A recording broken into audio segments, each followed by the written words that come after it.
हुड्डा साहब ने कहा है हमारे मुख्यमंत्री जी को कि आपने इस अवसर पर बहुत सारी अपनी पार्टी की बातें कह दी और यह भी कहा है कि कहने के लिए मेरे पास भी बहुत कुछ था, परंतु मैं कहूंगा नहीं। हुड्डा साहब, आपके पास जो कुछ था हरियाणा की जनता ने उस पर कांटा लगा दिया।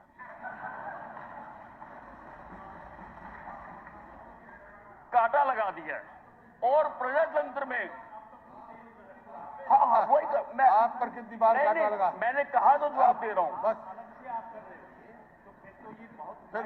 देखो ये स्पीकर के देखो, इलेक्शन 7 बार के विधायक, मैं अध्यक्ष- भी 7 बार का हूं। हम दोनों सत्य हैं।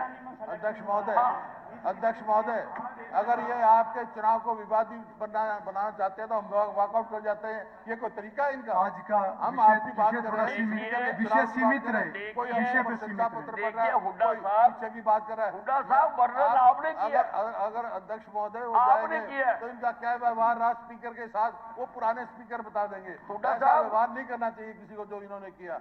ये आप छोड़ दो इस बात को, मैं विवादित नहीं करना चाहता हूँ। ये बात नहीं है। नहीं, मेरे आपसे विषय पर सीमित रहे। Just listen to me. निवेदन मैं I am not initiated. I am answering. आपने समय दिया I है am ये answering बैठने की। which you have आपसे mentioned पूछ के in मैं your खड़ा हुआ speech. हूँ। I am mentioning which you have mentioned in your speech. मैं उसको मेंशन कर रहा हूँ और ये कहना चाहता हूँ कि प्रजातंत्र में अध्यक्ष महोदय, प्रजातंत्र में कोई भी व्यक्ति बड़ा नहीं होता। प्रजातंत्र में जनता बड़ी होती है और जनता के फैसले को स्वीकार कर लेना चाहिए। धन्यवाद।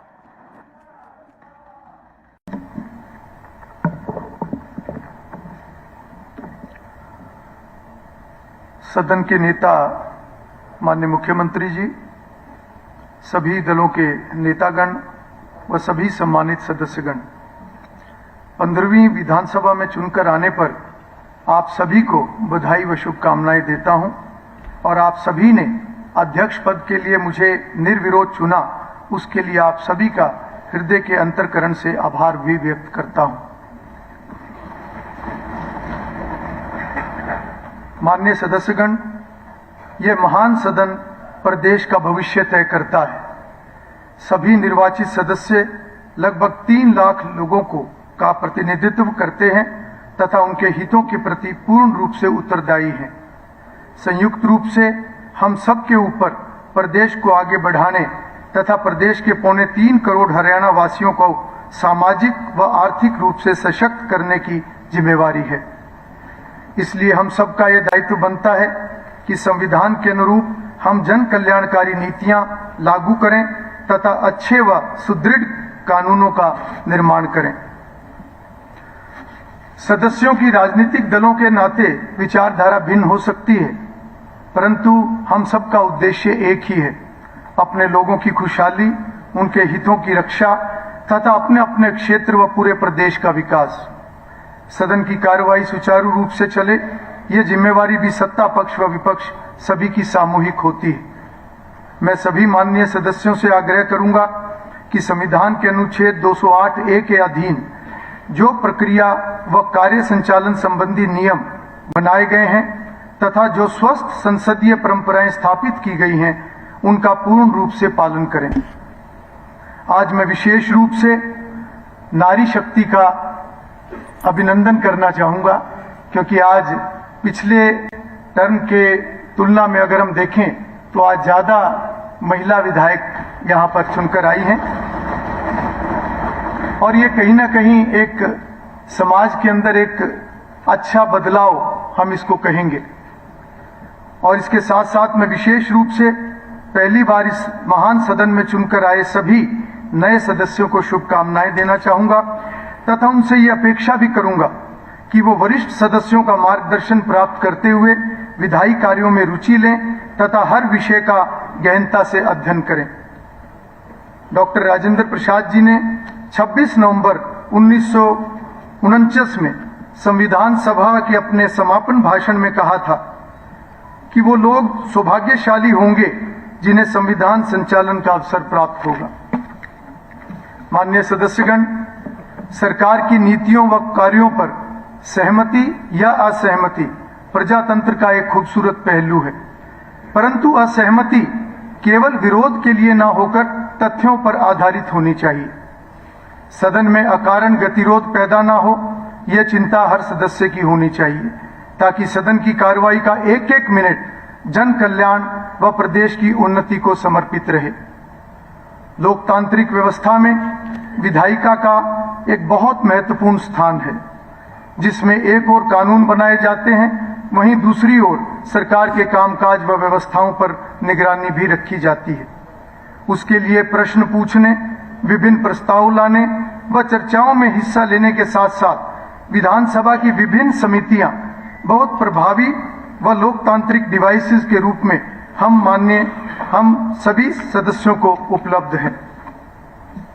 बाबा साहब डॉक्टर भीमराव अंबेडकर जी ने एक बार संविधान सभा में विधानमंडलों के बारे में बोलते हुए इस शब्द कहे थे कि सभा विधानमंडल के मत और प्रतिकार में प्रशासन की शुद्धता को स्थिर रखने की अधिक शक्ति है और जिसके लिए कोई बाहरी शक्ति की आवश्यकता नहीं रहती। ये ऐसे वाक्य हैं जो मैं समझता हूं कि हर सदस्य अगर गंभीरता से अपनी जिम्मेवारी को निभाए तो मैं समझता हूं कि जो एक कल्पना है, जो एक सुशासन की कल्पना है, उसमें हम सब एक बहुत अहम भूमिका निभा सकते हैं। पक्ष या विपक्ष सभी सदस्यों को हरियाणा की जनता ने जिस उम्मीद के साथ चुनकर इस महान सदन में भेजा है, उनकी आकांक्षाओं व उम्मीदों पर खरा उतरना हमारा पहला दायित्व बनता है। मुझे भी पिछले 10 वर्षों में इस महान सदन का सदस्य होने के नाते बहुत कुछ सीखने को मिला। इस दौरान पूर्व के माननीय अध्यक्ष गणों के कार्यकाल में बहुत से सार्थक बदलाव व सुधार भी देखने को मिले हैं। अध्यक्ष होने के नाते मेरा भरसक प्रयास रहेगा कि सभी माननीय सदस्यों को निष्पक्षता के साथ सदन में अपनी बात रखने का पूरा समय मिले। माननीय सदस्यों की संसदीय कार्यों में सहायता के लिए विधानसभा सचिवालय भी हमेशा उपलब्ध रहेगा। मैं पुनः सभी माननीय सदस्यों का आभार व्यक्त करता हूं। जो दायित्व आप सभी ने मुझे सौंपा है, उसे संविधान, नियमों तथा संसदीय प्रणाली के अनुरूप पूरी निष्ठा व निष्पक्षता के साथ निभाने का प्रयास करूंगा तथा जिस प्रकार से पूर्व के सभी माननीय अध्यक्षों ने इस पद की प्रतिष्ठा को बनाए रखा, उसी प्रकार से मैं भी इस परंपरा को आगे बढ़ाने का काम करूंगा। आज 15वीं विधानसभा के इस अंतरिम काल के सदन की कार्रवाई के सुचारू संचालन के लिए हमारे माननीय कार्यकारी अध्यक्ष डॉक्टर रघुवीर सिंह कादियान जी का भी मैं आभार व्यक्त करता हूं। ठीक है, वो विषय चर्चा में आ गया तथा भविष्य में सदन सुचारू रूप से चले तथा हरियाणा विधानसभा एक सशक्त तथा स्वस्थ लोकतंत्र की मिसाल बने, उसके लिए आप सभी के सकारात्मक सहयोग की अपेक्षा करते हुए मैं अपनी बात को समाप्त करता हूं। आप सभी का बहुत बहुत धन्यवाद।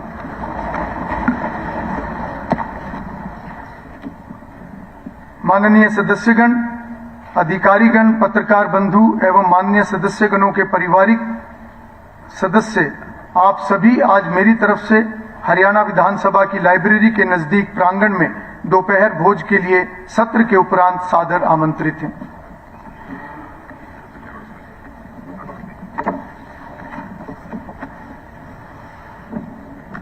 माननीय सदस्यगण, अब संसदीय कार्य मंत्री नियम 15 के अधीन प्रस्ताव प्रस्तुत करेंगे। अध्यक्ष महोदय, मैं प्रस्ताव प्रस्तुत करता हूं कि आज के लिए निश्चित की गई कार्य की मदों पर की कार्रवाई को आज की बैठक में अनिश्चित काल तक नियम सभा की बैठकें के उपबंधों से मुक्त किया जाए। प्रस्ताव प्रस्तुत हुआ कि आज के लिए निश्चित की गई कार्य की मदों पर की कार्रवाई को आज की बैठक में अनिश्चित काल तक नियम सभा की बैठकें के उपबंधों से मुक्त किया जाए। प्रश्न है कि आज के लिए निश्चित की गई कार्य की मदों पर की कार्रवाई को आज की बैठक में अनिश्चित काल तक नियम सभा की बैठकें के उपबंधों से मुक्त किया जाए। जो इस प्रस्ताव के पक्ष में है वो कृपया हाँ कहें। जो इस प्रस्ताव के विपक्ष में हैं वो कृपया ना कहें। हां पक्ष की जीत हुई, हां पक्ष की जीत हुई। प्रस्ताव स्वीकृत हुआ। माननीय सदस्यगण, अब संसदीय कार्य मंत्री नियम 16 के अधीन प्रस्ताव प्रस्तुत करेंगे। अध्यक्ष महोदय, मैं प्रस्ताव प्रस्तुत करता हूं कि सभा अपनी आज की बैठक से उठने पर अनिश्चित काल तक के लिए स्थगित रहेगी। प्रस्ताव प्रस्तुत हुआ कि सभा अपनी आज की बैठक से उठने पर अनिश्चित काल तक के लिए स्थगित रहेगी। प्रश्न है कि सभा अपनी आज की बैठक से उठने पर अनिश्चित काल तक के लिए स्थगित रहेगी। जो इस प्रस्ताव के पक्ष में है वे कृपया हाँ कहें। जो इस प्रस्ताव के विपक्ष में है कृपया ना कहें।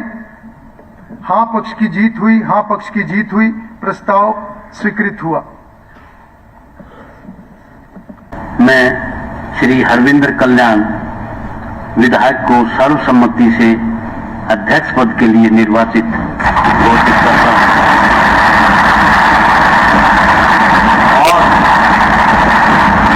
और उनसे मैं आग्रह करता हूं कि वे अपना आसन ग्रहण करें।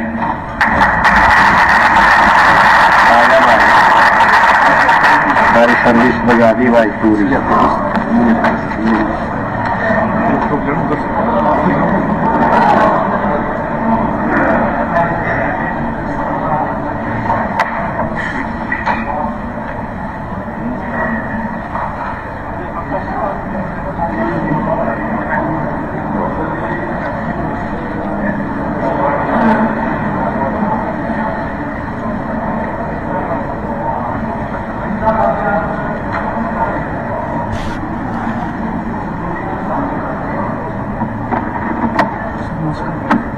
ये क्या लिया है ये?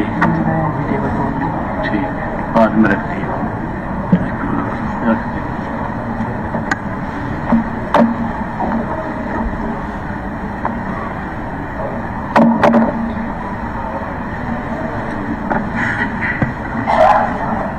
यो किस लिए भाइयों? करने के लिए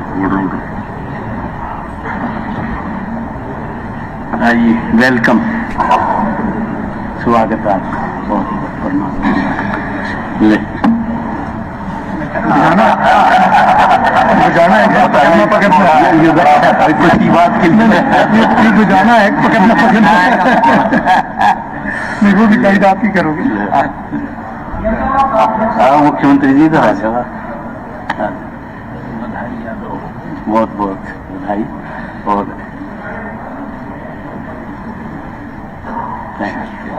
मैं पूछ रहा था, मैं ये खाली पकड़ना है या बजाना है? बजाना भी अगर कोई मन ये रखा था आपको पकड़ा दिया तो मेरी जनरल नॉलेज बढ़ जाएगी।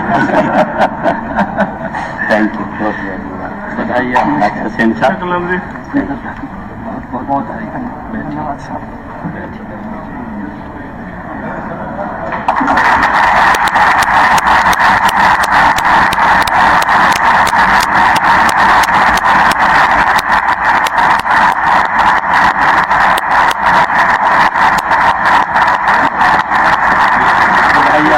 दोनों अपनी जगह